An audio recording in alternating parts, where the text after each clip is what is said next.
Hello, everybody. I'm Cash. Welcome back to another episode of In the Corner. Today we have episode 152, and we've just got such a great weekend of fights before a huge month of fights.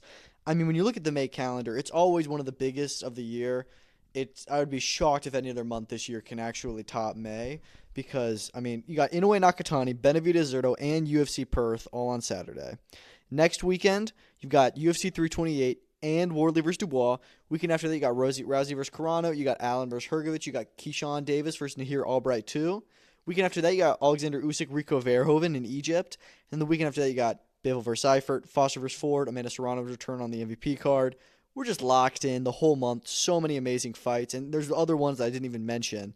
But it's just going to be a fantastic month of boxing and MMA and all of combat sports. So let's get into it with this weekend's action with a fight that I think may be the most important and what should be the biggest fight of the month, but it's just really flown under the radar, and I hate that because it's such a good fight. And that is, of course, Naoya Inoue, Junto Nakatani at the Tokyo Dome in front of 50, 60,000 people. These are both undefeated multi-division world champions. Naoya Inoue, 32-0, 27 knockouts. Junto Nakatani, 32-0, 24 knockouts. Undisputed super bantamweight championship. And this is a true mega fight. It's a super fight. It's one of those fights where for years you're just like, oh man, that's got to happen. And then it finally does, you know. I know this one wasn't organized by Ring Magazine and Turkey Al Sheikh, but you look at the fights that they've done over the last few years, like Canelo versus Crawford, Bivol versus Beterbiev. What else is up? Fury versus Usyk. You know, I mean, it's just one of those fights, Fury versus AJ, where it's like, you know, these are mega fights. We need them to happen for the division, for the Undisputed Championship, whatever. This is on that level. Now, unfortunately, neither of these guys are English speaking and such. We haven't gotten press conferences, haven't gotten interviews. It's not an American or British promoter, so we're not really seeing any of the main promoters really push this one. No social media clips. So it's really fallen under the radar. I mean, you look at Benavidez versus Zurdo this weekend, and that's like a tank compared to this in terms of the hype and excitement online, because I feel like more people are talking about it, even though Inoue Nakatani, I know we're all going to watch it, but it's not really being promoted as much as it should be because it's a fantastic fight and it's not getting talked about enough. And I mean, I've even fallen victim to that just because I haven't been seeing the promotion online. So, you know, it hasn't been, I mean, we're 2 days away from what is maybe going to be the best fight of the year, and it just doesn't feel like that. But nonetheless, I'm super excited. We've all been waiting for this for years. As for who I think is going to win, I think it's an interesting fight. I mean, obviously, this is the closest it's ever been to a 50-50 for Naoya Inoue's career, and Junto Nakatani's for that matter. I do think Inoue is a decent favorite in this fight. I see it as like a 70-30 situation where I'm confidently picking Inoue, but I'm fully ready for the possibility that Nakatani can figure out his way and win this fight. And this should be just because of their styles. I mean, Nakatani, guy can hit hard. He doesn't punch as hard as Inoue, but his style was just kind of getting in on you and just figuring guys out. Like, look, we've seen Inoue get caught by shots he couldn't get caught. You shouldn't be getting caught by, and we've seen him get dropped by guys who have less punching power than Nakatani does. So, and are not as good. Like Luis Nery and Ramon Cardenas, they're not as good as Nakatani. So you put Nakatani in that situation against an Inoue who shows up, who does get dropped by them. It's gonna be a rough day at the office for Inoue, and we could see either guy go down in this fight. Now I am picking Inoue, and that's honestly largely based off of recent performances. I mean, they fought on the same card in December. Nakatani, there was a super bantamweight debut, very close fight with Sebastian Hernandez. You can argue if he deserved the decision there. It was really not his best showing. So I'm going to be picking Inoue, and also, even though I think Nakatani is a great fighter, I mean, these are two pound-for-pounders fighting each other. Inoue is Nakatani is A tier at everything that he does, right? Inoue is excellent at everything he does and is a little bit better in every single situation than Nakatani. The only one you can argue is maybe the chin. And you look at what Nakatani had issues with, though, because, you know, I think that the chin does go to Nakatani, but I don't think Nakatani can handle work rate as well. We saw that with Hernandez. Hernandez, you know, brought him a work rate that nobody had ever really done, and Nakatani struggled with it. He got tired. Inoue loves fighting inside. He loves his monster combinations. He is going to be working Nakatani. It is going to be an absolute A tier, S tier level fight of just two true high level operators, and I cannot wait. I'm picking Naoya Inoue. I'm going to go by decision. Inoue's last two fights have been by decision, which I don't know if he's ever had two decisions in a row in his career. But Nakatani just feels like, I don't know, it's going to be hard to stop that guy because Hernandez hit him with some big shots. I know Inoue is a stronger puncher, but I think Inoue wins this by decision. This card is really stacked too. I don't know how many fights are actually going to be on the DAZN broadcast, but at least the co-main event will, and that is another world title fight at bantamweight between Takuma Inoue, brother of Naoya, and Kazuto Ioka, who is a Japanese boxing legend. If Ioka wins this, I think he'll be the first guy to become a champion all the way up from 105 to 118. I think this is just his second fight in the division since his losses to Rodriguez. Wait, no, not Rodriguez. Puma Martinez. Sorry, I was thinking back to when it was Rodriguez versus Martinez, Bam versus Puma in November. So excuse me. But anyways, yeah, this is a really good fight. I think it's a very good fight. What this is really depending on is what version of Ioka is still left. He's a little bit more up there. He's not in his prime anymore, and I think that Inoue very much could win this fight, but the best Kazuto Ioka beats the best Takuma Inoue. And I think that's pretty fair to say. So it really just depends on the kind of Kazuto Ioka that we get in this fight. I'm going to lean in the favor of Takuma Inoue just because of the performance that he gave last time and how good he looked against tension. And he figured him out. And like, look, if Ioka is not is a shove himself and he's not in his prime anymore and he really doesn't look it against Takuma Inoue, then, I mean, this is a winnable fight for Takuma. But if the best Ioka shows up, he definitely beats Takuma. So I think it's a really interesting fight. Another all-Japanese fight. Ioka is a superstar in Japan, so it's going to be a really, really fun doubleheader. Elsewhere on the card, Toshiki Shimomachi, really good rising prospect. This one's at featherweight. He's fighting Raya Abe, who is a former world title challenger. That's a great fight. Sora Tanaka, who was just 5-0, is taking on Jin Sasaki, the madman, who got knocked out by Brian Norman, but he was collecting heads before that. That's a phenomenal fight. You got Kosuke Tomioka versus Shogo Tanaka, and they also have Diok No Yun versus Yuito Moriwaki. Both of those are 10-round fights. Moriwaki, this is just his third fight. He's 1-0-1. Tanaka as well in the other fight. He's 5-0. So a lot of these top Japanese fighters, they go up to the big fights really quickly, with regional titles in line in both those. And then it looks like the main card will open, or the card entirely will open with Yoshiki Takei returning from his loss to Medina against Dikang Wang. Both these guys have only one loss, and that's an 8-rounder. So, just 7 fights, but all 7 fights have significance. I hope they're all on TV, but I kind of doubt it. It's going to be a really, really good card early in the morning. We start off that early. And we also have UFC Perth. But before we get there, let's talk about the pay-per-view fight we have on Saturday night. David Benavidez going for his 3rd divisional world title against Zurdo Ramirez. WBO, WBA cruiserweight titles on the line. Is just an all-Mexican war. We know Benavidez. All he knows is war. You look at Zurdo, he also only knows war. Every fight he's in, he's just beating you hard. And Benavidez is el monstruo. Like, the man is a monster. He is one of the most high value for money fighters we have in the entire sport. Every time you watch him, you know what you're going to get. So I am picking Benavidez in this fight. But on paper, this should be Benavidez' toughest opponent. The other top ones, of course, are Caleb Plant and David Morrell. Caleb Plant got largely outclassed that night. David Morrell, I thought that he gave it a good go, but Benavidez certainly won that one in pretty dominant fashion on the scorecards. You look at Zurdo. Zurdo's a top-level guy. He's arguably the best guy cruiserweight. I still think that's Jaya Pataya, but Zurdo's the one who has 2 belts, 2 real belts, and Benavidez, while he is the better fighter, he's coming up 25 pounds. Like, that's a huge difference. It's not like just going from 168 to 175. So I am taking Benavidez in this fight. I think that he is one of the top stars in American boxing, and I rate Zurdo very highly. It's just hard to imagine anybody really messing with Benavidez right now. He's just an absolute monster. I think the only guys around those weight classes are, of course, your Bivol, your Beterbiev, and I think we're at the point where I would take Benavidez over Canelo. Now, Canelo, it will be in attendance Saturday night because his now stablemate and former opponent, Jaime Munguia, is in the co-main event. So he'll be there, which could be interesting.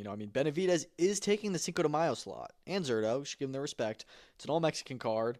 This has been Canelo's date for the last many years. So it is interesting that Benavidez has kind of stepped into those shoes now, as he's always wanted.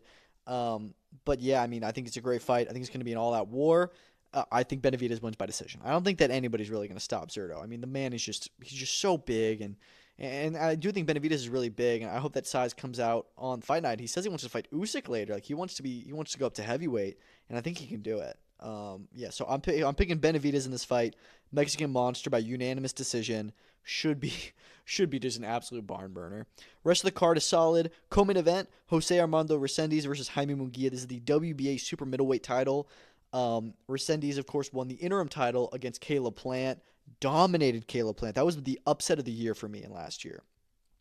I mean, not to I didn't like rate Resendiz, but I mean he's going up against Caleb Plant. He came into that fight he was supposed to lose, and he just absolutely like it wasn't even close. I mean I know it was a split decision because Plant had a good start, but that split decision was BS. I mean, Resendiz won that fight, and I was really impressed with him. So I'm glad he's now world champion. He's getting a great fight with Jaime Munguia, and for his faults, Munguia is an all-action fighter. He's super, super exciting. So, again, we're going to have 2 back-to-back Mexican Wars World Championships on the line. Resendiz does have 2 losses, of course, to Elijah Garcia and Marcos Hernandez.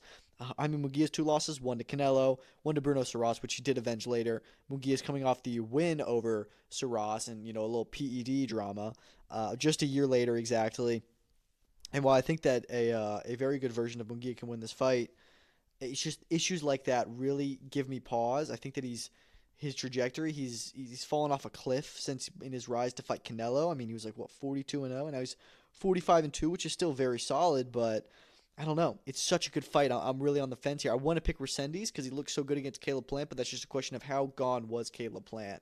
I don't know. This just doesn't feel like it's Munguia's fight to win, but we'll see. I could very much be wrong. Also on the card, Oscar Duarte's back in action. He's meant to fight Richardson Hitchens for the title in January. That did not end up happening. He now gets to fight on this big card, fighting Angel Fierro. Fierro, again, another guy that's just really fun to watch. He was in a Fight of the Year contender with Pitbull Cruz in February of 2025, and now here he gets to fight Oscar Duarte. And, of course, we know Oscar Duarte is more than likely going to win this fight, but Fierro's not going anywhere. He's going to make it a war. Jorge Chavez versus Tito Sanchez, both undefeated Golden Boy fighters at super bantamweight. I said this fight needed to happen after both their wins in January. Now we get it. Should be a ton of fun. I don't know who to pick. Kind of leading in the favor of Tito Sanchez, but we'll see. He's not as big a name, but I think he's been more impressive besides Chavez's win over Manny Flores in January. You got Isaac Lucero. He's going to be fighting Ismael Flores. Lucero is a very highly touted prospect at PBC.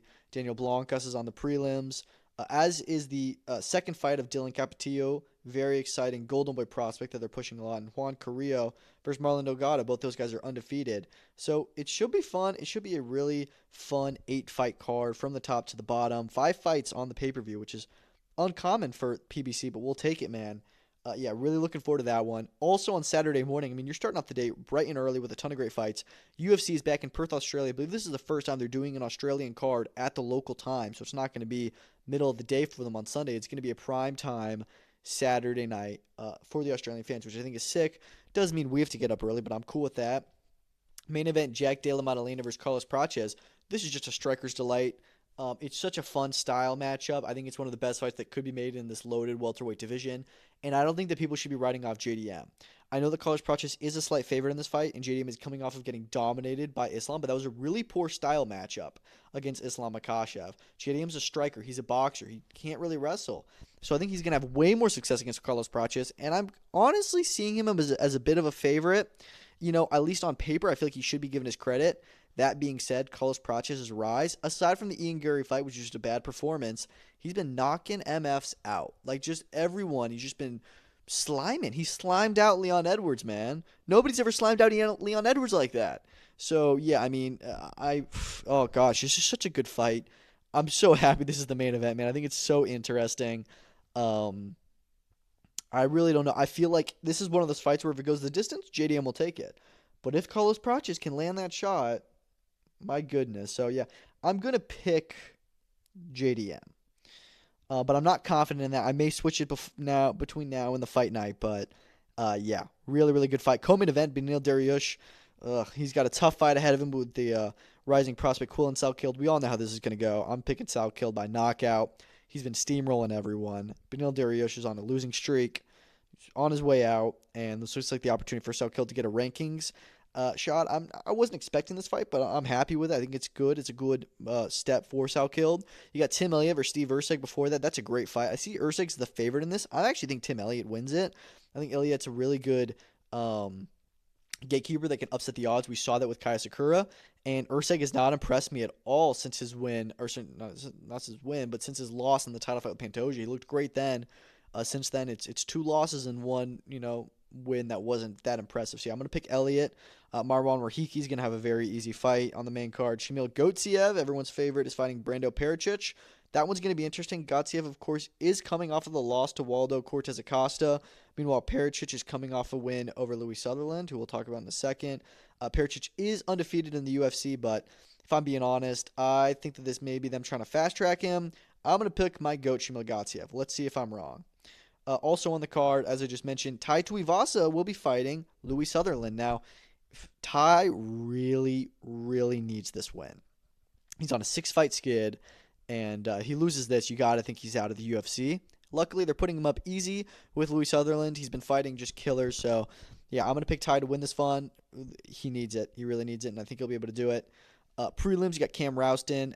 Main event of the prelims versus Robert Brychek. I think Rouston's a pretty good pick in that one. Junior Tafa gets to remain on these cards. I hope he just doesn't stink it up. Jacob Malkoon looks to get a win. Huge favorite of Gerald Mearshart. It's going to be a fun one, dude. It's going to be a really fun card in Australia. And, yeah, looking forward to it. Let's go into some of the other fights we have this weekend. Kona Walker versus Sam Eggington. Look, we talk about the most value-for-money fighters in the sport. He's not on that level, but Kona Walker, man, the guy is never in a boring fight. You know who's also never in a boring fight? Sam Eggington. Now, I'm under no pretense that Sam Eggington can pull off the upset. He's very capable of it, sure. I just don't think any ways it's possible for him to win this fight. That being said, I think it's a war. I think it's going to be an absolute war. I don't know if it goes the distance. I'm, of course, picking Kona Walker. I think that he's graduating from British level and European level to world level. I don't know how successful he'll be at world level, but this one almost is like a step down from his last fight, but you just know it's a guaranteed banger, so I can't wait for it. It's going to be a lot of fun to watch over 12 rounds, but yeah, I'm picking Kona Walker. Co-main event, Bilal Fawaz makes the first defense of his British and Commonwealth super welterweight titles. He won off of Ishmael Davis. Still very surprising win he got there. I was really impressed by him. He's going to be fighting Ryan Kelly, who's another guy who's always fun to watch, but, you have to pick Fawaz in this one unless there's another upset in this British division. I was going to say Kieran Conway, Mark Jeffers. We were supposed to have that one. It's no longer on the fight card, which sucks because that was another war. But you are going to get teammate Ayton back in action, stepping up to fight Stevie Levy. Of course, I'm still picking Ayton, but that is a step up in competition. After this, I would assume they're going to push her into 10-rounders. Shannon Ryan is back. She's going to be fighting Nicola Hopewell, so I expect she gets a win, and then maybe he's back towards a world title situation. Junaid Boston stepping back into the ring with an 8-rounder. Louis Ward, second pro fight. Harley Burroughs, pro debut, and they're very excited about him at Matchroom. So it's going to be a fun card in Wolverhampton in England on Saturday. You've got the PFL card in Sioux Falls. I think I'm pronouncing that right. I think it's just Sioux Falls. And that is going to be headlined by Logan Storley versus Florim Zendelli. This is an ESPN2 card with the PFL. Yeah, I'm going to be honest. Of all the PFL slate, this has been the one that I've been least excited for, at least in terms of the main event aspect of it. I think it's a fine fight between Florim Zendelli and Logan Storley. It's just not – with the PFL, I feel like they've really got to focus in on making their main events title fights, and they're not doing that. They started off with that. Now it's just every fight is headlined by a contender fight. And that's fine. I mean, I think the winner of this will be in a really good position at welterweight. I think it's a good fight. As for who wins, I'm not entirely sure which way I would lean on this. I think it is a good fight. I feel like Zendelli is more from like the European level, Storley more at a world level, yet a world PFL level. And so this is kind of Zendelli's like step up in his opportunity. So I think on paper, yeah, you'd have to lean Storley, but we'll see, man. I've been impressed with Zendelli as well, so it should be fun. Gadzi Rabadanov back off of his huge upset loss earlier last year to Alfie Davis. Now he gets to fight Alexander Chisov. Yeah, again, going to have to go with Rabadanov. I thought that he was an absolute killer in the PFL until that loss, and so hopefully he can get back on track here. Simeon Powell versus Emiliano Sordi. That should be pretty fun. Sordi's got 26-13 versus Powell's 11-2, but records don't really matter in the PFL. Renan Ferreira, he's going to need a win here, coming off 2 back-to-back knockout losses, or at least finish losses, and he's going to be fighting Sergey Bilosteny. So I do think Ferreira will win that one. And then opening up the main card will be Magomedov, coming off of his wrong side of a knockout of the year contender last year. He's going to be fighting Leandro Higo, and that's actually a pretty good matchup. I am going to favor Magomedov. Some other fun fights on the prelims, but yeah, looking forward to PFL on Saturday. I just hate they're putting it on Saturday night because they're never going to be the first viewing on a Saturday night. Okay, boxing is back in Nigeria. Mayor Khan Promotions, this Balmoral Promotions, they're really trying to make Nigerian boxing a thing, and 3 events back-to-back in the last few months, all of which have had decent stakes on them. I will say, out of the main events, this one's not the biggest. First one, you had Brandon Glanton. Last one, you had both Lawrence Okoli and Tony Yoka. And actually, I guess that set up their fight that didn't end up happening. But now, your main event here is Carter Efe versus Portable, is how it's spelled. I think it's maybe Portable. I'm not sure. They're 2 Nigerian influencers, like streamers, TikTokers. I'm not really sure. So it's almost like a Misfits main event, which I think it's work. I've seen that there's a lot of like hype around that fight in the African community and whatever, and so I think that they'll probably sell a good amount of tickets. It's just me personally, I don't know who they are. I more so care about the undercard. I think there's some okay fights. I mean, Ezra Arnieka, he's a decent guy. I've seen him in fights with Ben Whitaker, Billy Disney. He didn't win those, but he's going to be fighting in a 10-rounder here against Gode Appa. Michael McKinson is taking on an undefeated opponent in Mohamed Sanaun. Who else is on this card? Oh yeah, Elvis Ahorga versus Joe Laws is like so funny. Like, I love that they made that fight because those are 2 guys that, not the greatest level, right? They're British. They're like, I think they actually have the exact same record at 15-4. So they're always, just opponents, always B-sides, but they're both just D1 characters, super funny. And I've just seen some of their build-up this week, and it looks like it'll be pretty fun. And you also have Lauren Jaffet versus Basit Adebayo, which is a WBO Africa championship. So yeah, man, I mean, I'm looking forward to this fight card. I hope the production looks good. I hope the fights are good. It should be a good night. ProBox TV, they're putting on another banger in Maryland. Main event, Send Batar Erdanabat versus Kobe Breedy. Not too familiar with Breedy. He's only got 1 loss. Erdanabat's undefeated. They're very highly touted with him. Not the biggest puncher in the world, but you have to think he's going to win this fight. I am looking forward to it, though. WBC USA title on the line at 130. Co-main event, Francois Scarborough Jr. taking on Maxwell Montez. Scarborough, continuing to step up. David Whitmire is on the card. Charles Harris. Jordan Roach, of course, the younger brother of one Lamont Roach. And then Ramon Ordonez is making his pro debut with them, and they're really hyping him up a lot, as well as Benjamin Johnson. Hope he's on TV because he's also very exciting to watch. Top tier, Sunday they've got a show held by Yasir Al-Henna defending his he's going for the Commonwealth Championship. I think the British as well, against Bradley Townsend, both undefeated. Hope that's a pretty fun fight over 12. You got the returns of guys like Sam Noakes on this card. I don't know why he's on this card. He's fighting an opponent who's 17-19, which is just a waste of time, I think. But Noakes needs to get back in the win column. I thought he looked great against Abdullah Mason, and that's his only loss. So I don't understand why you got to fall all the way down onto this level, but he'll get a knockout win. Henry Turner is back on the card as well. Undefeated fight between Taiwo Mosuro and Musa Moyo. Should be a good card, hopefully, at your call. And then there's also an IBA Pro event tomorrow, but it's like they've been doing so many events lately. But this one isn't like IBA Pro 18. It's IBA Pro Russia versus the world, and it's David Surov is fighting, who's a big prospect with them, but it looks like it's only 4 or 6 round fights. And then apparently they also have like a Champions Night thing on Monday, so I don't know what's what. I don't even know if this is amateur or professional. But yeah, you have that. So moving on from there. Good weekend of action. Great weekend of action. So many fight cards. Of course, you got the big ones like Benavidez, Zurdo, and Inoue Nakatani that I can't wait for. Let's get into the news because we got some big news to talk about and jumping right into it. Actually, wait, no. Before we do that, I forgot. We had a fight card on Wednesday, y'all. Sky Nicholson versus Mariah Turner. Nicholson looked about what you would expect a Sky Nicholson fight to be. She won every round, 100-89, and it was not exciting in the slightest. And that's just what Sky Nicholson does. She's a really good fighter. She's very skilled. She's just not great to watch on TV. But she calls for a fight with undisputed champion Ellie Scottney. I got to see that one. I think that's clearly the best fight in the division. Hopefully MVP and Matchroom can do more business together. That is a banger. Needs to get made. Or maybe it's not a banger, but it's just a fight that I really want to see who would win. Also on the card, though, that undercard was fantastic. Tara Moana, one of the scariest uppercut knockouts you'll see. Just absolutely beautiful. The guy's a monster. Another first-round knockout. They're saying that they were going to put him on the AJ card in Saudi Arabia in July. They're now thinking about a July headliner for him in Australia, going for the Australian Heavyweight Championship. I prefer that. They're ready to step him up the levels again. because he needs to. I mean, he's just knocking out all these guys. You need to find him a durable opponent, and he really feels like he's a world champion in the waiting. Jake Wiley got out of a very scary second round. He knocks down Miles Zalewski twice in round 1. Then he gets knocked down in round 2. He is on very shaky legs, and then is able to hurt Zalewski back. He drops him again, and then he just kind of like is, on the ropes beating him up. And the ref steps in because the corner throws in the towel. And had the corner not thrown in the towel, I would have been like, what a bad stoppage, just because you could have stopped Wiley for like 2 minutes before that. He was totally on shaky legs that entire round.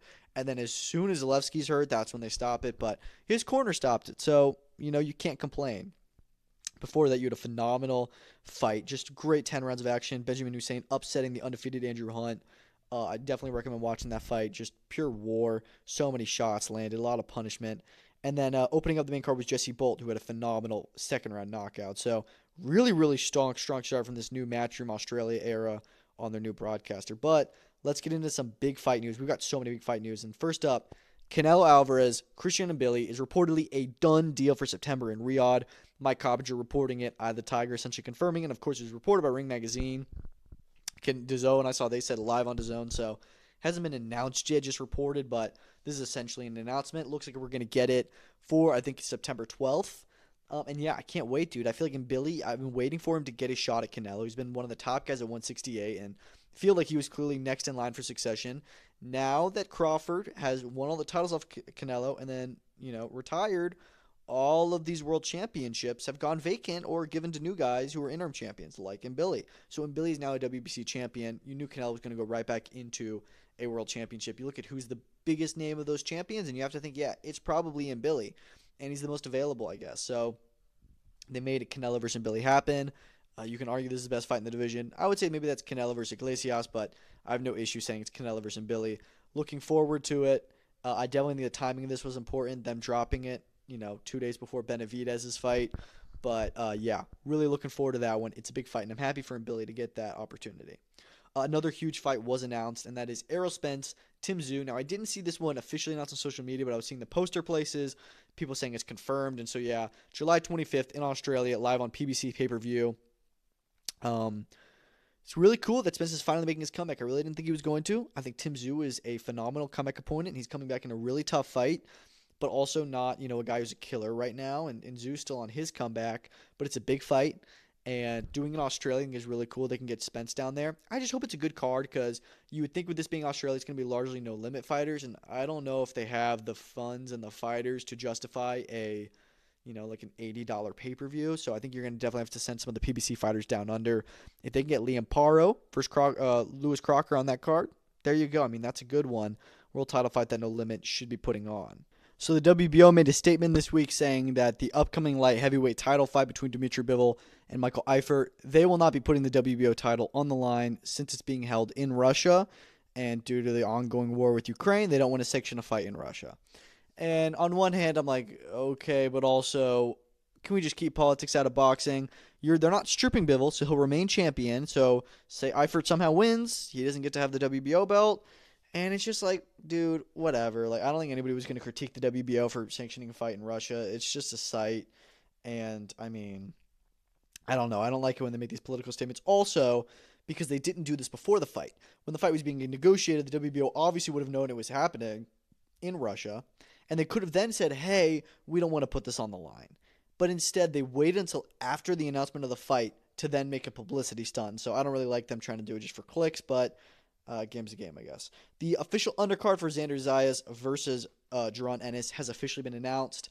And I think that some people are disappointed. I guess I could say I am, just because I think we were all expecting there to be like a world title fight co-main event. But you have to remember, this isn't a fight card that's being sponsored by Riyadh Season. This is just a Matchroom and Top Rank ordeal. So, it's not going to be the most loaded card we're used to seeing.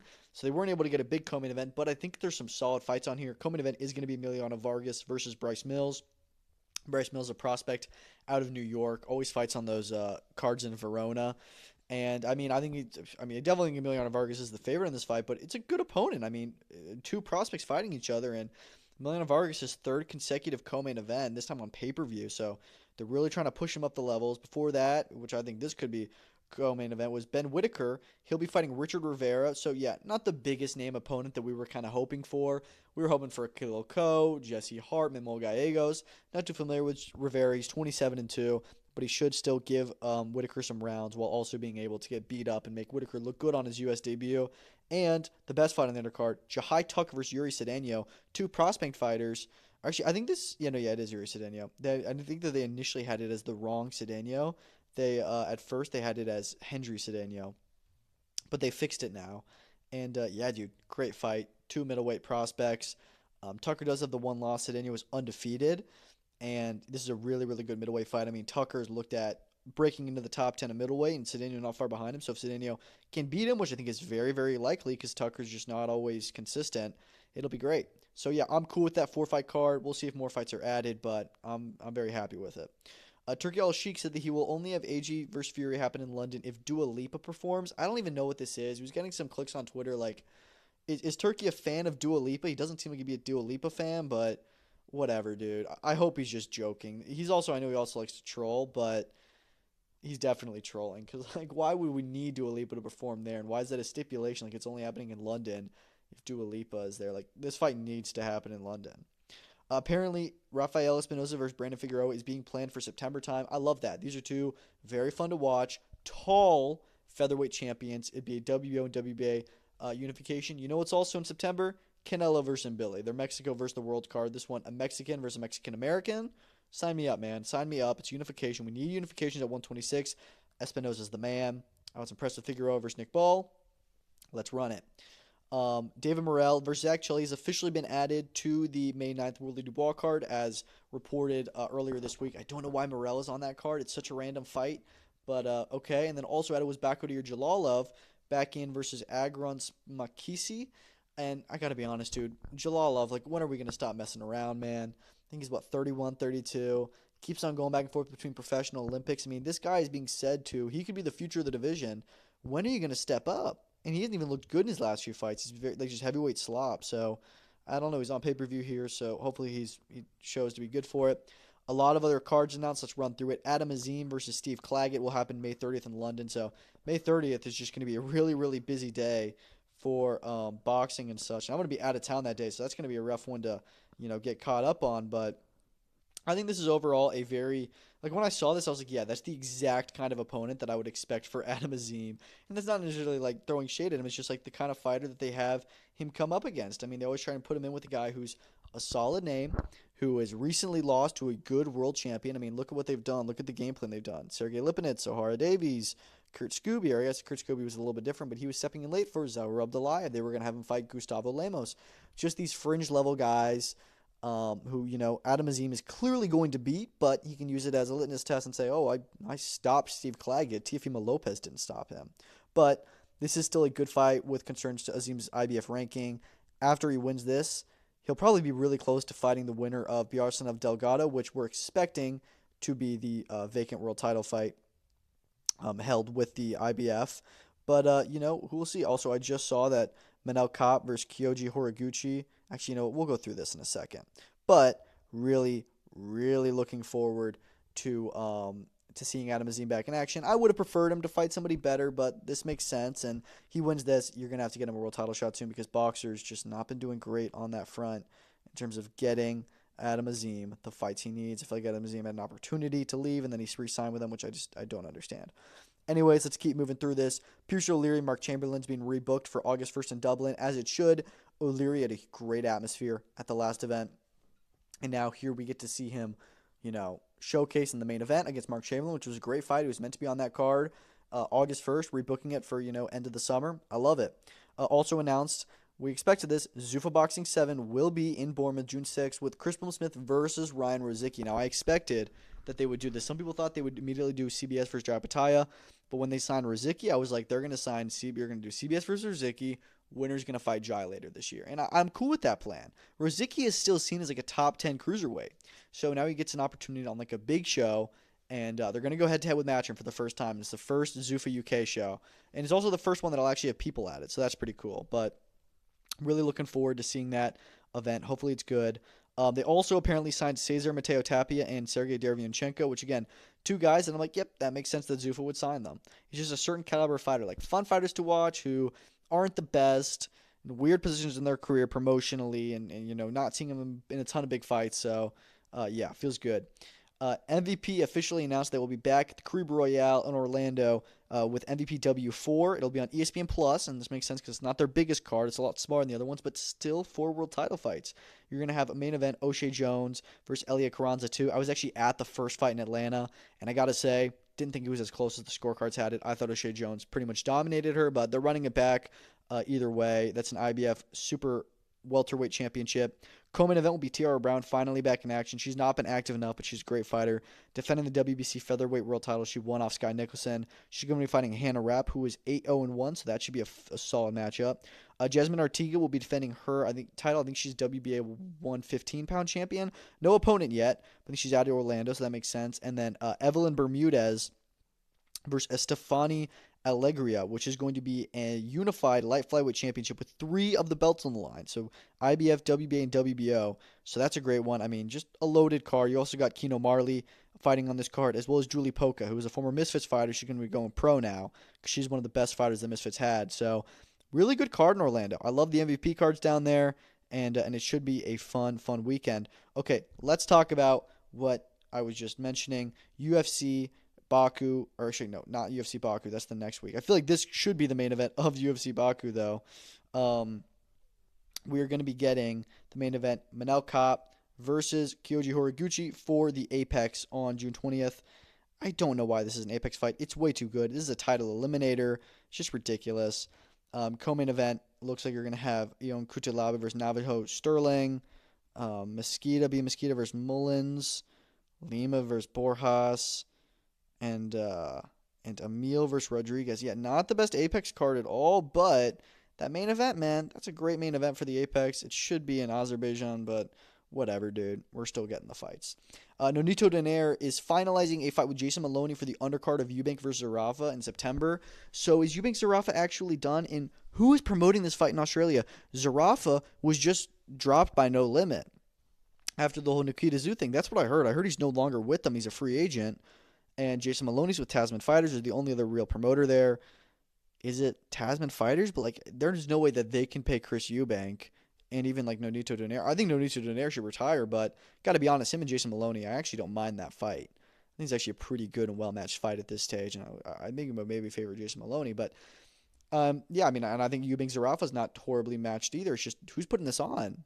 Maybe Ring Magazine, but it doesn't really make sense for them. There's no way it's Matchroom. I just don't know who's making this fight. But, hey, man, I mean, those are 2 big fights, so we'll see. Heard, this is just a rumor, I think, but Diego Pacheco's next fight could be on Golden Boy in July when he was supposed to return. Apparently, he only has 1 fight left on his Matchroom contract, and they're having issues with, like, finding him, like, an opponent. I wouldn't be surprised if Matchroom was really looking to force Pacheco and have him fight Shiraz for that. You know, they were ordered to fight for the WBO title. And I guess that, and they didn't. They pulled out of it. And Eddie Hearn was saying before that they were like, yeah, no, we're going to do that fight. I think that it was a Pacheco decision to not fight, and Matchroom was kind of disappointed. And they're trying to set him up. And I think that Pacheco's kind of taking more time to get to world title level when they feel like he's ready. So that's where we're seeing this disconnect. And, again, it's just a rumor. So if he does headline a Golden Boy card, that'd be very interesting. I don't know who they have for him. Maybe Beck the Bully. And that is actually a really good fight. I just don't know if they would make that. Because Beck the Bully could probably fight the winner of Arsenis Munguia with his ranking. But we'll see, man. We shall see. What else do we have? Johnny Walker's apparently moving up to heavyweight and is in talks to fight Ante Della on UFC Belgrade on August 1st. And just watch that be the main event, dude. Like, that's totally what the main event's going to be. But and we're going to see Johnny Walker slimed out in the first round again. I mean, it's like a whatever fight, but it's probably going to be the main event, which it shouldn't be. Fame Fighting and Misfits Boxing are going to be doing an event June 6th in Germany. Doesn't really have specific details. I know Fame Fighting is like a European, like, kind of influencer thing. I don't know. But I don't know how this is going to work. Is it like Fame versus Misfits? Is it going to be mostly Misfits guys, mostly Fame guys? I heard it's not going to be on DAZN. So we'll see how much I really pay attention to it. But interesting that Misfits is doing a co-promotion and that they're going to Germany. So that's pretty cool. PFL announced Co-main event to the June 27th card in San Diego will be Liz Carmouche versus Viviane Araujo, who just fought. That's a pretty solid fight in the flyweight division, I believe it is. So winner of that should fight Dakota Ditcheva whenever she fights. I know she wants to fight soon before she fights for the title, when it's like she essentially is the champion. I don't know why we don't just give her the title, but whatever. And then lastly, BKFC announced they will be in Naples, Italy on July 18th, their third show there, and they'll also be in Montevideo, Uruguay on July 25th. So back-to-back international events, and BKFC is good at just going to random places. Like Italy makes sense, but Uruguay? When's the last fight there was a big fight in Montevideo, but I don't know. Could be kind of cool, so looking forward to it. The fight calendar is looking very, very good. It's exciting times, man. I got to be honest. Huge month ahead of us. Hope everybody enjoys it. Thank y'all so much for listening. Let me know which fights you're most excited for. For me, it's Inoue Nakatani, but I got to be honest. I cannot wait to watch Benavidez Zurdo. Thank you for listening. Peace out.